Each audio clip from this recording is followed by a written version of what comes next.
Hindi ko po alam, sir. So hindi mo yun alam kung sino yung Chinese na incorporator dyan. Hindi po. Hindi mo kilala kung sino ang presidente at chairman ng korporasyon. Hindi po. Corporate secretary ka, ikaw ang nililista ng lahat, ikaw ang nagre-record ng lahat, pero hindi mo alam ang pangulo ng korporasyon. Hindi po. I'd like to make a motion that we put Miss Paterna in contempt.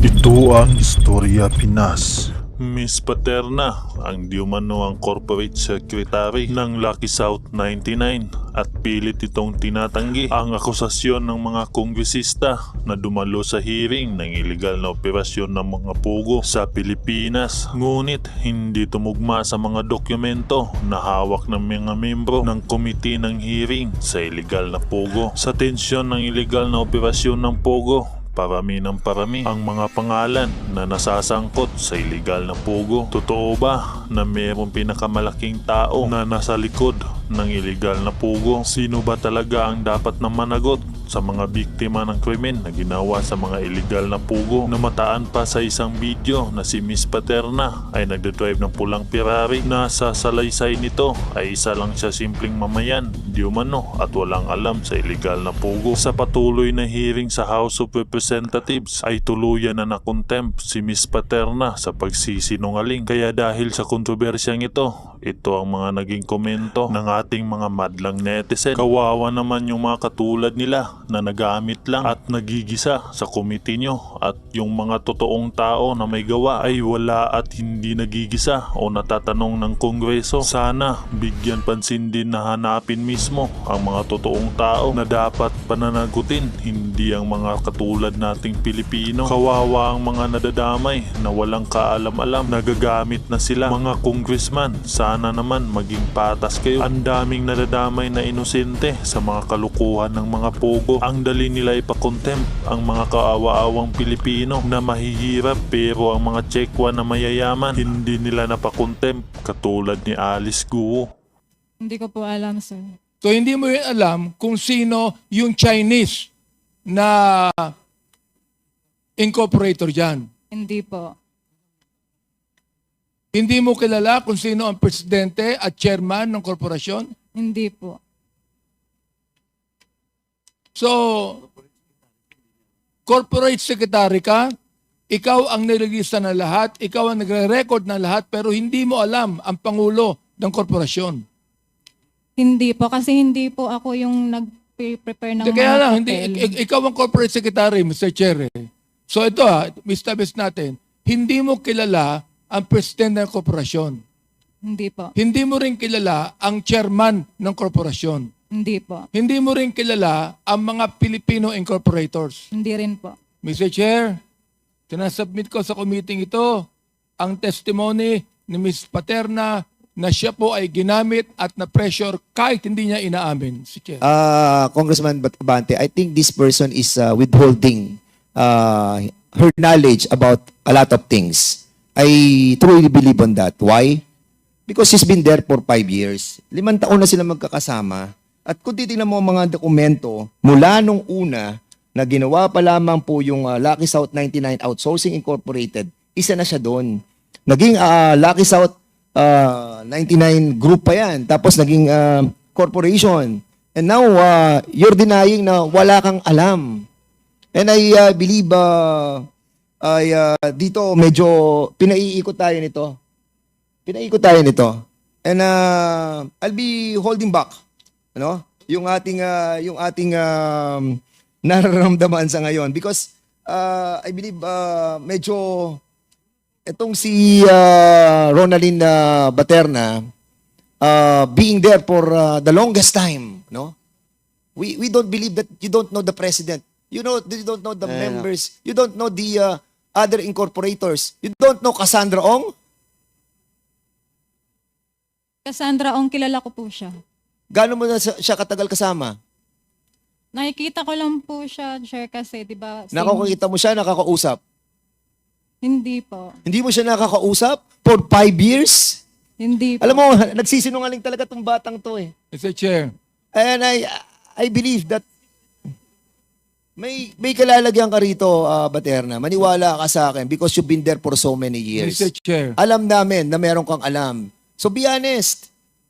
Mr. Chair, Yes, Congressman Abante. I would disagree with you on holding back. I'd like to make a motion that we put Ms. Paterna in contempt of this committee until such time that she tells us the truth about the corporation. So I move, Mr. Chair. Mr. Chairman.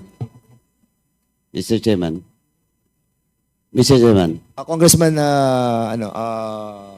Paduano. Thank you, Mr. Chairman.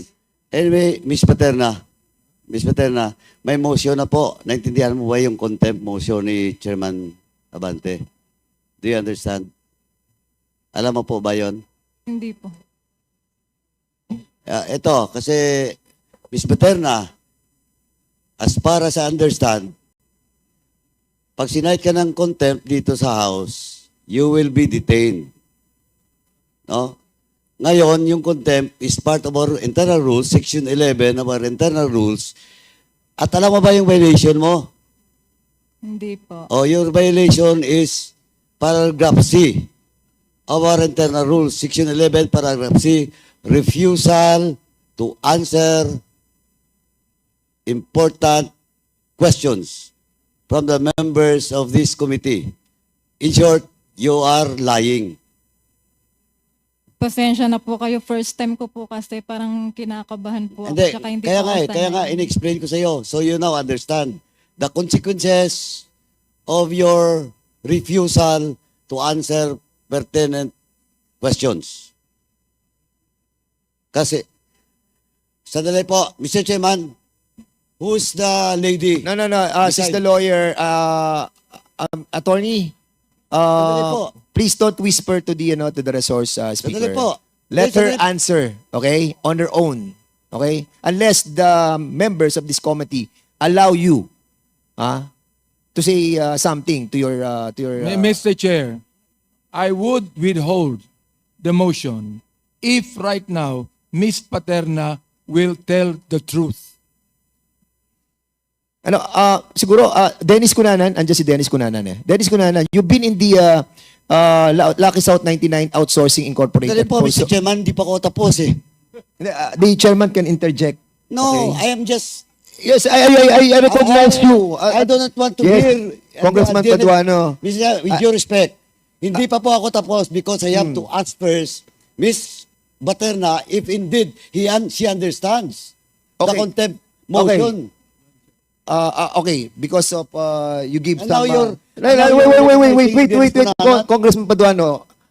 Let the chairman acknowledge you again or recognize you before you speak. Para medyo tayo may order, no? So, the good chairman of Committee on Public Accounts asked some question. So, can you please reply? Ito tanong mo na diretso. Miss Baterna, Yes po. o ngayon, sinabi ko na lahat-lahat. Gusto mo tagalogin natin? Naintindihan mo ba yung sinabi ko kanina? Yung contempt order o Opo. motion? Naintindihan mo na? Na ikukulong ka dito sa house. Naintindihan mo ba? Naintindihan mo ba? Opo. O tapos, ang violation mo is yung hindi pagsagot ng tama sa mga tanong ng mga kasapi ng komiting ito. Intindihan mo? Opo. Please. Yes po. Okay. O, yun yung consequences. Now, do you want to answer the queries truthfully? Yes po. Thank you, Mr. Chairman. Okay, so in relation to your motion, Congressman Abante, but put in hold, may I ask Dennis Cunanan? Mr. Dennis Cunanan, you've been in the Lucky South 99 Outsourcing Incorporated. You were one of those who have started this corporation. Am I right? I didn't start the corporation, Your Honors, but we were But the you ones were who a part. assisted. Yes, Kasi we kung assisted titingnan ko them. yung organizational chart, kasama ka doon as a Communications nilagay nila, sir, so yes, communications. yes, so they can, you are a the communications, sir. corporate communication Communications. and government relations. Yes, sir. And during that time that you were a official of the organization or the corporation, you have encountered si Baterina. Yes, Am I Your correct? Honors. Yes, Your Honor. So, ano ang relasyon nyo? I mean, what is your working relationship? I mean, the working relationship, not the personal relationship.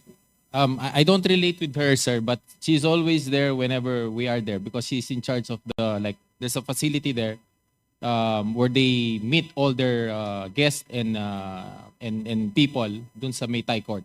So siya po yung in charge doon. Siya yung nandun. So, in other words, she's working as a real corporate secretary. For that, I'm not really sure of that, Your Honor, but I know she works there because she's there. At kasama-sama niya doon sila Cassandra Ong. Yes, Your Honor. Man. Sige, go ahead, Congressman. Paduan. Anyway, this is a short question. Anyway, tinanong mo na si Dennis Cunanan. Dennis, sir, now you know talaga yung Miss Paterna, di ba? Yes, Your Honor. Okay. When was the time that you know the person, Miss Paterna? When they first asked me to go into that Year na lang po, year na lang. 2019, Your Honor. Oh, 2019, Miss Paterna. Kilala mo po si Dennis Cunanan. Nakikita ko po si Sir Dennis. Oh, nakikita mo. Opo. Oh, pero Dennis, that time, di ba, si Miss Paterna is associated not with Lucky South 99, but with Whirlwind. Yes, sir. Oh, Miss Paterna, do you confirm dating Whirlwind ka? Ang alam ko po, Whirlwind yung dati, tas parang ang pagkakalam ko po, naglipat lang po. Parang naging Lucky South.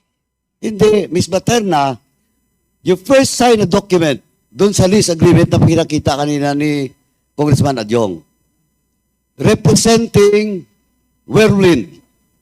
Sa kabila, Cassandra Ong. Tapos, yung bagong amended lease contract, ikaw na yung nandun sa Lucky South 999. Tapos si Cassandra Ong, nandun po sa Whirlwind. Lucky South lang po yung natatandaan kong Oh, pinipirma. now you're lying again. Mr. Chairman, with that, I move to cite in contempt for violation of Section 11, Paragraph C. Mr. Chair, Refusal to answer pertinent question or lying, Mr. Chairman. Mr. So move, Chair. Mr. Chairman. Mr. Chair, Congressman Abante, you are recognized. I'm still on with my interpellation. Before we act on the motion of Chairman Paduano, I would like to ask again, Ms. Paterna, kung ngayon naniniwala siya na ginamit lamang siya ng korporasyon.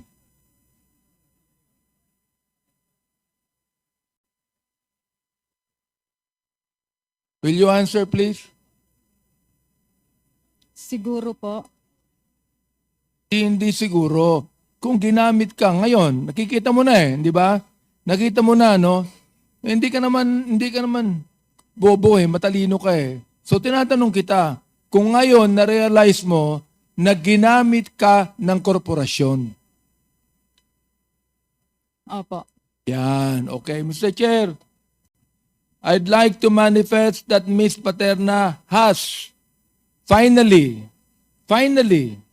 admitted that ginamit lamang siya ng korporasyon. Does Mr. Dennis Cunanan agree with that? I suppose so, Your Honors, because of her No, you're representation. not supposed to. You Yes. better tell me Yes, Your right Honors. now. Yes, Your Honors. Yes, okay. So therefore, Mr. Chair, I also have to manifest that Mr. Cunanan also said that he agrees with Ms. Paterna, admitting that Ms. Paterna ginamit lamang siya ng korporasyon. So, shall we proceed with the motion, Mr. Chair? Chairman, Okay, go ahead. Are you done, Congressman Abante? So, I'm asking if we should proceed with the motion. Yes. Oh. well, there's a It was- motion to yeah, cite her. it was Chairman Paduano who made the motion. If I would like to ask if Chairman Paduano No, would like I to think proceed with the the motion. rule will bear us out. The first who did the motion was Congressman Abante. So we will be not considering we will not consider the motion of Congressman Paduano because you have the pending motion. Yeah, So, I- but before we proceed, the chair would like to acknowledge the presence of our Senior Deputy Speaker Dong Gonzales. Sir, Mr. you Chair. you are Mr. Chair. acknowledged. Wait. And also Representative Ramon Rodrigo Gutierrez. You are welcome, sir. Go ahead, Congressman Chair. Abante. For a while ago, I withheld the motion if Ms. Paterna will tell the truth. So today, she told one truth, Mr. Chair. So I would like to ask now if the motion of Chairman Paduano will still be considered. I would like to ask Mr. Chair, Chairman Paduano about this. Mr. Chairman, of course. Go ahead, Congressman Paduano. But Of before you proceed, the chair would like to acknowledge the presence of Congressman Ernesto Dionisio Jr. of the 1st District of Manila and Congressman Paulo Ortega of 1st District of La Union. Sir, go ahead. Of course, I will yield to the wisdom of this honorable committee. But before I will, whether I will hold back my motion, Mr. Dennis Cunanan, last na lang po to sa issue na to. Since you started with Whirlwind, di ba? Tama? No, sir. Lucky South. Hindi, as consultant, di ba? Lucky South, Your Honors. Lucky South. Yes, Your Honor. But, alam mo po na si Paterna is with Whirlwind originally. Yes, Your Honors, because they were the ones who handles the facility. Who handles the facility. Yes, Your Honor. And even the lease contract, alam mo rin yun. Yes, Your Honors. Na she was the one who represents in that contract, first contract with the Cruz family. Yung first contract, Your Honors, it was the original incorporator of Whirlwind, Mascarenas po. Correct. Mascarenas, ba't nandun din si Paterna? Employee po nila. Oh. Tapos, nag-Lucky South siya. Yes, Your Honor. Siya na ngayon nag-represent sa Lucky South. Yes, Your Honor. Oh, last na lang, Miss Paterna. Do you confirm the statement of Dennis Cunanan or you still refute? Alam ko po kasi yung Whirlwind tsaka Lucky South, yun lang po. Yung masasabi. At least And then, do you confirm na una, nasa Whirlwind ka? Tama? Opo. Okay. At least sumagot siya ng tama. So, Mr. Chairman, with that, I withdraw my motion, Mr. Chairman, for a while. Kasi marami pa mamaya ako itatanong kay Ms. Paterna. Okay, Congressman Paduano, thank you so much. May Congressman I Abante, continue, thank you so Mr. much. Chair? Am I... You are done with your interpellation, Oh, Congressman Abante, because nakaka 10 minutes na po kayo. So we will be proceeding to the next. All right. May I also question later on? Yes, of course. Okay. Thank you very much. Of course. So we'll be recognizing Congressman, sino ba? Minority, Bosita. You have 5 minutes. 5 minutes, 2 minutes na lang, Mr. Chair. Neophyte kasi, kaya 5 minutes. Sa senior congressman, 10 minutes. Anyway, joke lang yan, sir. Anyway, Mr. Chair, good morning and good afternoon to everyone. Thank you, Mr. Chair. Mr. Chair, during the previous hearings, napag-usapan po itong, natakil po itong accomplishments ng mga police personnel na after their accomplishment, na-relieve pa sila sa pwesto. Katulad po ni Colonel Pajardo, nag-conduct po sila ng operations on February 1, 2003, 2023 against Hong Sheng and Baopo Compound, Bamban, Tarlac. At may na-arrest po sila doon na 350 foreign nationals and 500 Filipinos for the alleged operation of crypto financial scams, investment scams, cryptocurrency investment scams. Nag-conduct po sila ng operation on February 1, 2023. The following day, Mr. Chair, na-relieve po si Colonel Alejandro.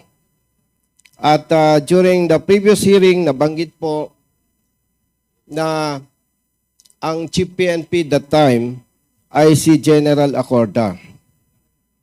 General Acorda, sir, in the interest of service, at gusto lamang po nating malaman, alam po ba ninyo na after successful operation, na-relieve si Colonel Alejandro from CIDG-3, Mr. Chair?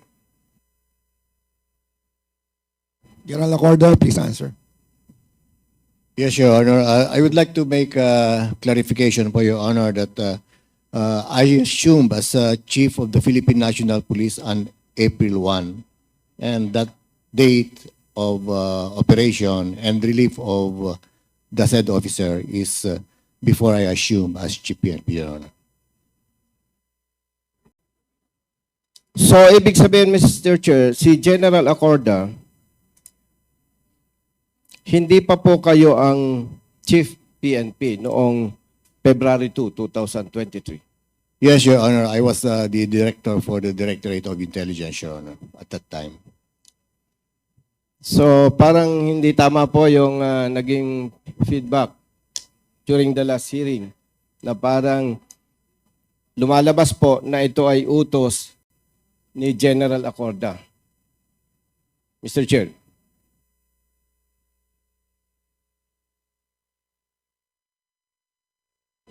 Chairman, Mr. Chair. Yes, what's the query of Congressman Busita? During the last hearing, Mr. Chair, nabanggit po na parang titingnan natin, ang nag-utos para i-relieve si Colonel Alejandro, si General Acorda. Pero hindi pa pala po siya ang Chief PNP noong nangyari yung pagka-relieve kay Colonel Alejandro, Mr. Chair. So, the Chief PNP during that time was General Asurin? Asurin.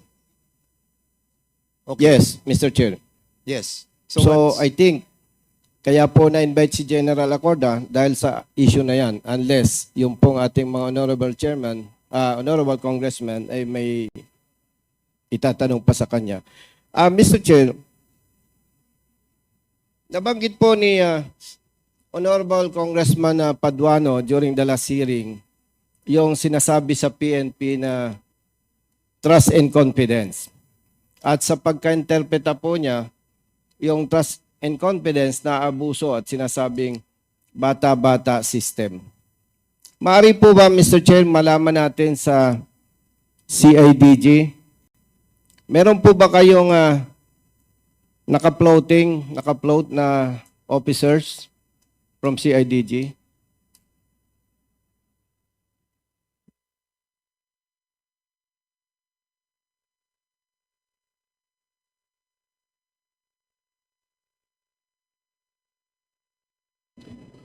Mr. Chair, as of the present, there is no floating police colonel in the CIDG.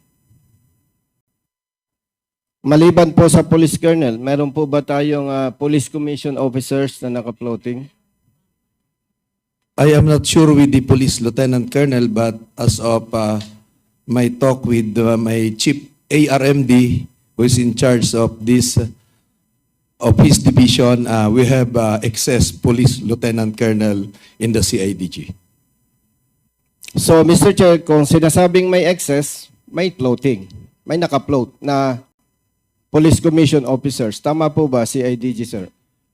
Your Honor, that is not the case because some police lieutenant colonels are occupying lower rank position, meaning they are occupying some major position, Your Honor.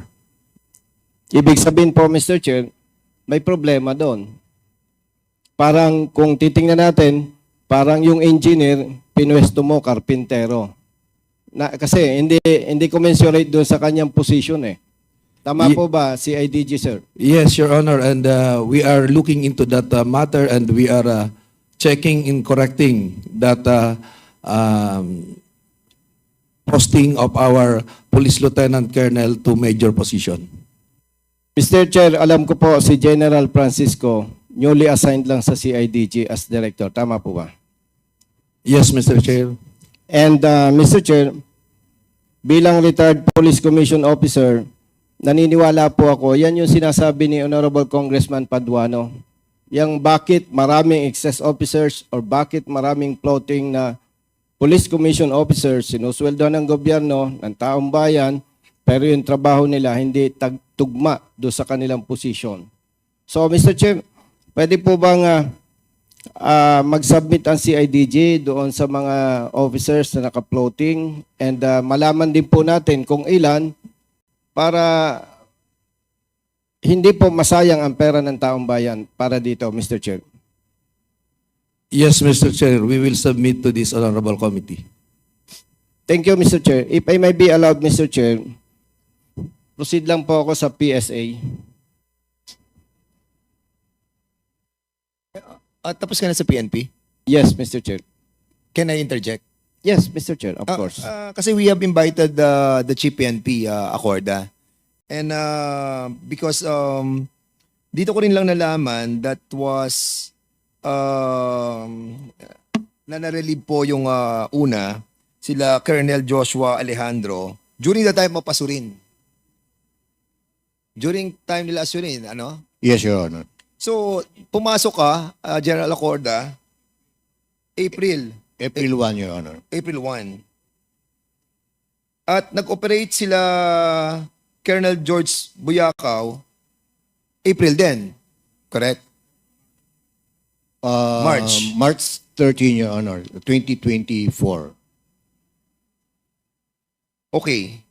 So, kailan po na-relieve si Colonel George Buyakaw?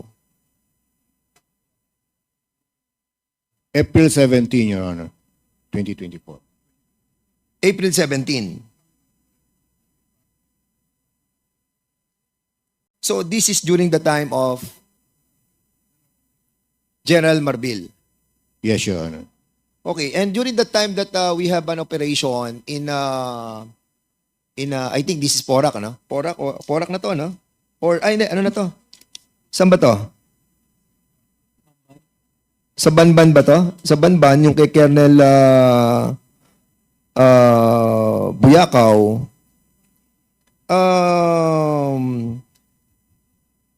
I have question in the last hearing kung bakit ang ginamit na augmentation during the operation comes from Region 1 and Cordillera. So, ito yung mga question na lingering in my mind during that time that we have a discussion, General Acorda, that si Colonel Buyakaw came from NCR. Is that correct?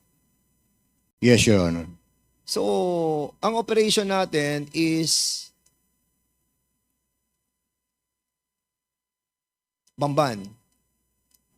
Yes, Your Honor. So, you should, di ba, dapat Region 3 ang mag-operate. Why NCR? Before I will answer the question, Your Honor, may I just set the record straight because I said earlier that I assume on April 1, 2023, to set the record straight, sir, I assume on April 24, 2023. And to answer your question, Your Honor, for the NCR-CIDG, it's been oftentimes called or referred to as Little CIDG. And in what do you call that? In the selection of NCR-CIDG, is most of the time the Chief PNP who chooses this and has jurisdiction in the whole country. Pwedeng utusan po. And by invoking Section 26 of the law, tactically they can be deployed anywhere by the Chief PNP, Your Honor. And during that time, it's Colonel Buyakaw, Police Colonel Buyakaw, who had first-hand information on the facts of the case, and we've been in constant coordination. He was briefing me on the updates of what we have with regards to that project, pati yung mga medyo sensitive information. And during the time na kinoconceptualize or nagke-case build-up, it was my instruction, Your Honor, that only those personnel or officers na medyo nagagamit at na-involved should know about the operation to avoid compromise of the operation. And when I utilize the police personnel from Region 1 and Cordillera, it's not because I don't trust the officers in Region 3, but rather for the consideration that because the operation entails a lot of personnel and big mobilization might unnecessarily compromise the operation. So we decided during that time, and it was contemplated even during the planning, that we are not going to utilize Region 3 for the fear of compromise, Your Honor. And prior to your assumption bilang PNP chief, ano po kayo Intel man kayo Am I correct? Yes, Your Honor. I grew up with the investigation and intelligence most of my career, Your Honor. So sa 37 taon ninyo, no? Am I correct? 37 years nyo sa 37 years, Your Honor. More than 37 years. Kasi when I was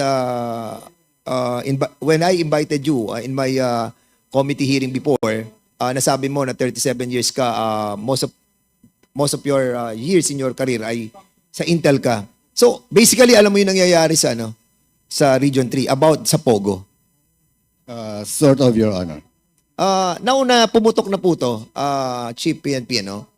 At yung pong nararamdaman during that time that you tap your own people, kasi NCR to, tapos si IDG to ng NCR, ito ang ginamit po ninyo doon sa operation. And it was successful.